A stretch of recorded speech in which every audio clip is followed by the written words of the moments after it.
ਤੇ ਉਹ ਬਾਈ ਹੋਣਾ ਕਿੰਨੇ ਲਗਾ ਦਿੱਤੇ ਭਾਈ ਹੋਰੇ ਤਾਂ ਫਿਰ ਆਪਣੀ ਮਰਜ਼ੀ ਨਾਲ ਲਵਾਣੇ ਨਾ ਅੱਛਾ ਉਹਨਾਂ ਦੀ ਕਿਹੜੀ ਗੱਲ। ਕੀ ਬਣਿਆ ਜੀ ਅੰਕਲ ਤੁਹਾਡਾ ਰੇਟ ਦਾ ਅਸੀਂ 70 ਹਜ਼ਾਰ ਗਿਆ ਕਿੰਨੇ ਦਾ ਇੱਕ ਬੱਕਰੇ ਦਾ। ਉਹ ਕਹਿੰਦੇ ਨੇ 1,50,000 ਅਸੀਂ ਕਿਹਾ 70,000 ਤੇ ਕਿਵੇਂ ਸੌਦਾ ਬਣੇਗਾ?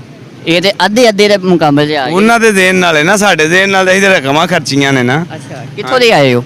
ਛੱਜੋਗੀ ਤੋਂ ਰਾਜ ਕਰੀਬ ਹੀ। ਲਿਆਂਦੇ ਨੇ। ਰਾਜਨਪੁਰੀ ਲੈ ਕੇ ਆਏ? ਹਾਂਜੀ। ਕਿੰਨੀ ਦੇਰ ਪਾਲਿਆ ਜੀ ਇਹਨਾਂ ਨੂੰ? 2 ਮਹੀਨੇ 2 ਮਹੀਨੇ। ਤੇ ਫਾਈਨਲ ਕਿੰਨੇ ਦਾ ਦੇਣਾ ਜੀ ਉਹਨਾਂ ਨੂੰ? ਫਾਈਨਲ ਤੋਂ ਫਾਈਨਲ 1,25,000 ਦਾ।